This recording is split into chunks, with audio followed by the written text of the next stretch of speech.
Hello बच्चों, let's read the question. Two sphere each of mass capital M and radius r by 2 are connected with a massless rod of length 2r as shown in the figure. What will be the moment of inertia of the system about an axis passing through the center of one of the sphere and perpendicular to the rod?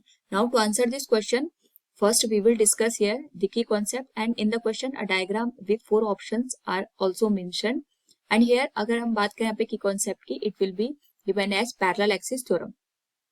तो हम parallel axis theorem की बात तब करते हैं जब हमारे पास किसी सिस्टम का मोमेंट ऑफ इनर्शिया हमें इसके सेंटर ऑफ मास के करस्पॉन्डिंग पता होता है, और हमारे पास अगर कोई पैरेलल एक्सिस होती है about the axis passing through the centre of mass. Suppose हमारे पास यहाँ पे कोई ऑब्जेक्ट है, ये इसका सेंटर ऑफ मास हो गया, और ये एक एक्सिस है एक्स वाई जो कि यहाँ पे इसके सेंटर ऑफ मास से पास हो रही है.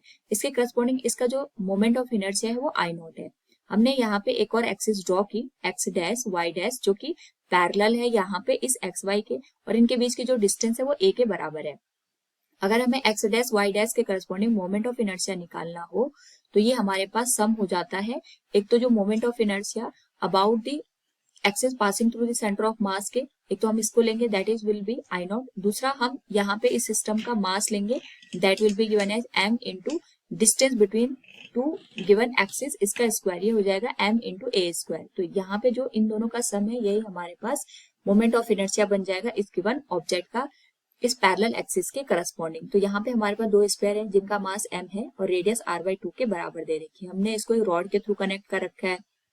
तो हम यहाँ पे कोई भी एक स्फीयर कंसिडर कर लेते हैं. सपोज हमने ये जो क्यू स्फीयर है इसको कंसिडर कर लिया, और इसके करस्पॉन्डिंग हम यहाँ पे जो एक्सिस गिवन है y, यहाँ पे इसी को रेफरेंस मान के मोमेंट ऑफ इनर्शिया को फाइंड आउट करते हैं. तो ये हमारे पास फर्स्ट स्फीयर हो गया, ये सेकंड स्फीयर हो गया, और हमारे पास एक रॉड भी गिवन है. तो जो टोटल हमारे पास मोमेंट ऑफ इनर्शिया आएगा that will be given as I1 plus I2 plus I3. Now जो हमारे पास फर्स्ट स्फीयर है I1, इसके करस्पॉन्डिंग अगर हम मोमेंट ऑफ इनर्शिया की बात करते हैं, क्योंकि हम यहाँ पे जो गिवन एक्सिस है it is passing through the centre of one of the sphere and perpendicular to the rod, ये हो जाएगा हमारे पास 2/5 m इंटू इसकी रेडियस का स्क्वायर. रेडियस हमारे पास यहाँ पे r/2 है तो हम इसका स्क्वायर कर देंगे, तो ये बन जाएगा 2/5 into m r square divided by 4. Now यहाँ पे ये हमारे पास जो फर्स्ट स्फीयर है उसके करस्पॉन्डिंग मोमेंट ऑफ इनर्शिया है. दूसरा हमारे पास जो I2 है, अगर हम यहाँ पे इसका मोमेंट ऑफ इनर्शिया निकालेंगे P का, तो एक तो इसका अपना मोमेंट ऑफ इनर्शिया आएगा जो कि इसके सेंटर ऑफ मास से एक्सिस पास होगी. दूसरा हम यहाँ पे ये मान के चलेंगे कि जो हमारे पास ये गिवन एक्सिस है y, और अगर हम यहाँ पे एक और एक्सिस कंसिडर कर रहे हैं जो इसके सेंटर ऑफ मास से पास हो रहा है x, ये दोनों एक दूसरे के पैरेलल हैं. तो हम इसमें पैरेलल एक्सिस थ्योरम का यूज करेंगे. तो हमारे पास जो इसका सेंटर ऑफ मास से पास होने वाली एक्सिस है उसके करस्पॉन्डिंग जो मोमेंट ऑफ इनर्शिया आएगा ये आएगा 2/5 m इंटू r/2 का स्क्वायर, क्योंकि यहाँ पे रेडियस सेम है मास सेम है तो ये आ जाएगा हमारे पास. प्लस साथ में हम यहाँ पे पैरेलल एक्सिस थ्योरम के थ्रू यूज करेंगे जो value that will be equal to mass into distance between two given axis, इसका स्क्वायर हो जाएगा. तो इन दोनों के बीच की जो डिस्टेंस हमारे पास गिवन है दैट इज 2r, तो इसका हम स्क्वायर करेंगे that will become 2r square. Now यहाँ से I2 की जो वैल्यू निकल के आएगी that will be given as 2 into m r square divided by 5 divided by 4, plus ये बन जाएगा हमारे पास 4m r स्क्वायर के. जो थर्ड हमारे पास यहाँ पे पार्टिकल है वो एक तरीके से रॉड है, क्योंकि मासलेस है तो इसका जो मोमेंट ऑफ इनर्शिया आएगा वो 0 के बराबर आएगा. जो total moment of inertia that will B I1 plus I2 plus I3 के बराबर.